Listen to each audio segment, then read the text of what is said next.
Welcome back. This is Coastal Daybreak here on the talk station, FM 107, AM 1240, and thank you for joining us here today. Some of you may have been in the European theater during World War II and heard Mildred Gillars. You may have called her Axis Sally. That was one of the nicknames that certainly stuck.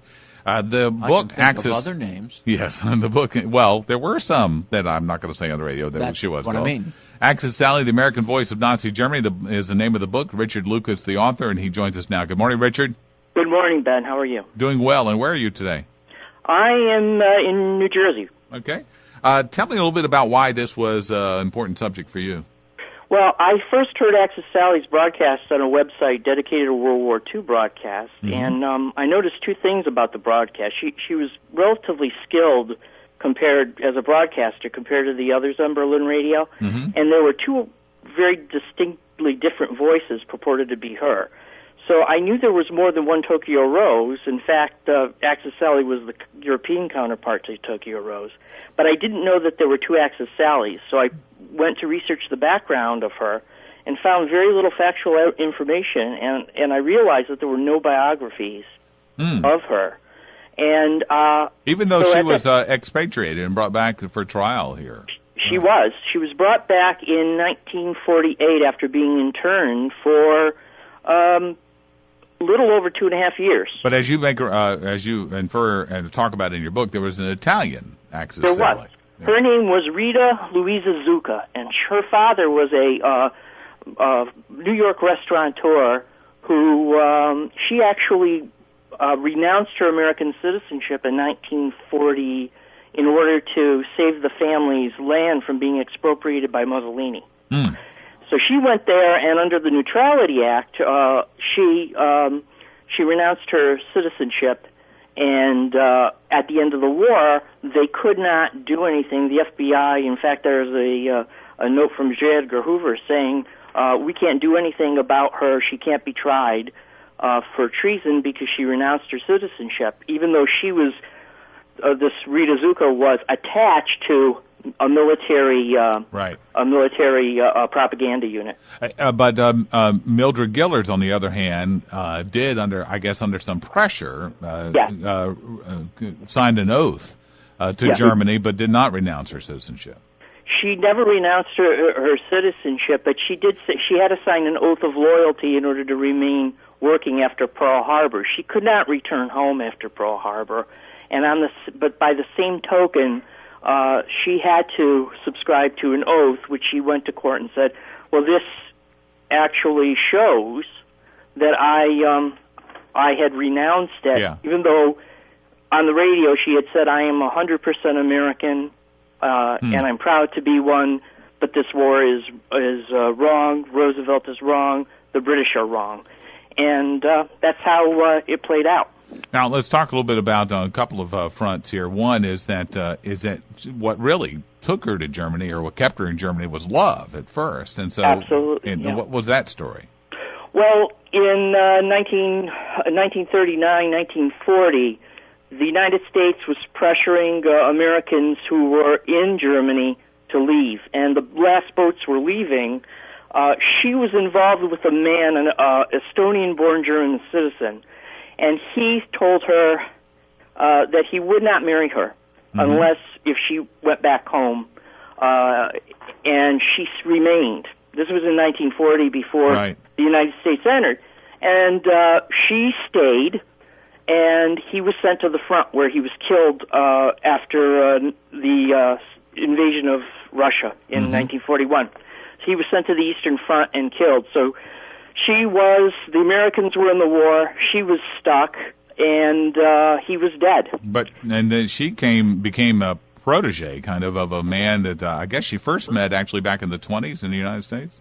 Yeah, she did not meet him in the 20s. What she had done was she was enamored with this man.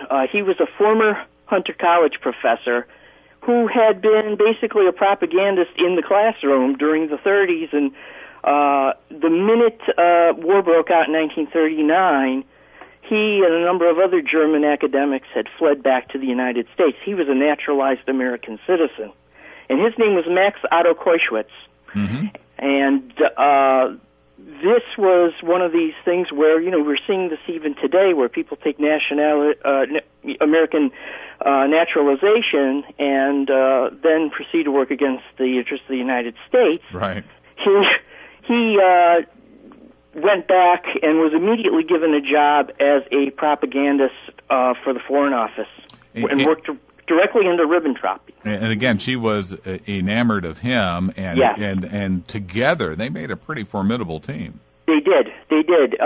She was his protege, and and this is the way she tells it, he was very, very, he pushed her into making propaganda broadcasts, and by the time 1943, 1944, they were involved romantically, and they were involved professionally, and she did not know that he was still with she knew he was still with his wife, mm-hmm.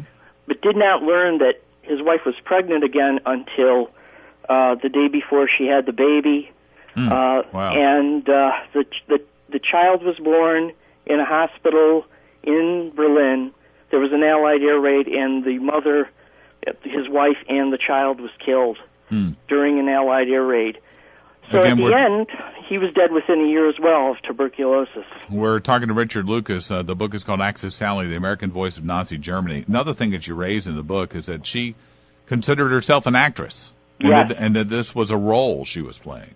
Yes, she always considered herself to be an actress first and foremost.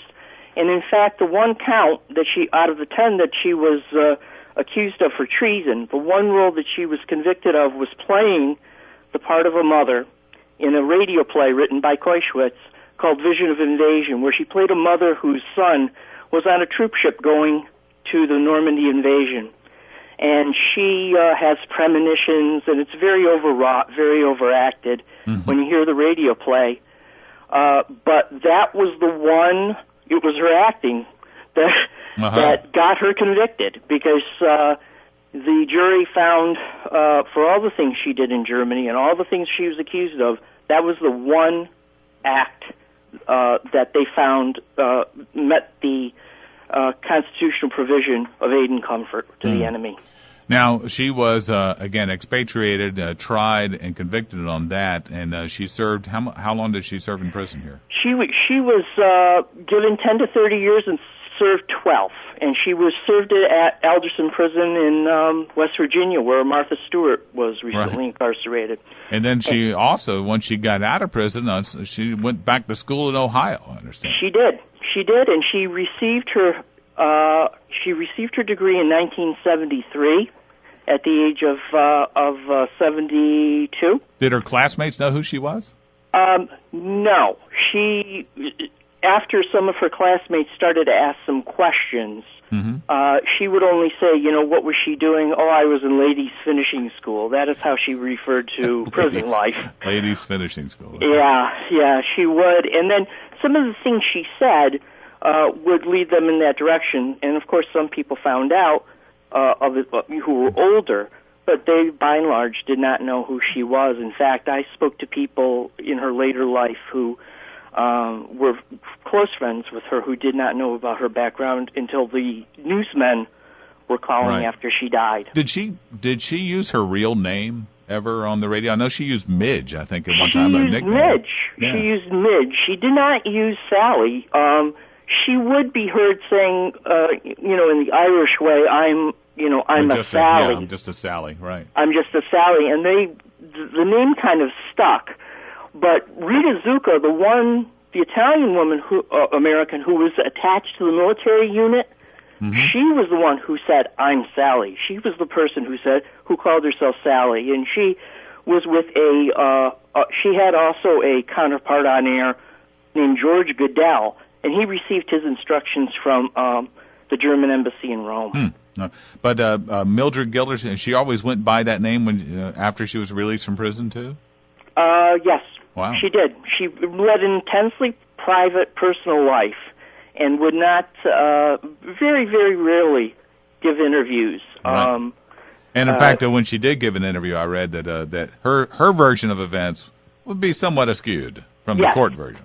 from the court version. She would try not to talk about it, but when she did, she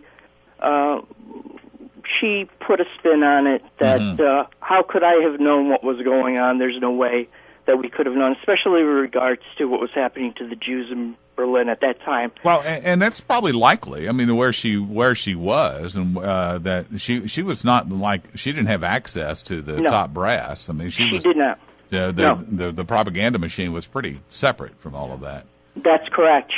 She might have known something from Koischwitz, through pillow talk or whatever, because Koischwitz was actually a person who was part of Ribbentrop's staff. Oh, okay. But she was there in Berlin since 1934, and she must have seen what was going on around her. Richard Lucas is the author of Axis Sally, The American Voice of Nazi Germany. Is this book available pretty much everywhere now, or you have a website? Pretty much everywhere. Barnes & Noble, Amazon, Borders.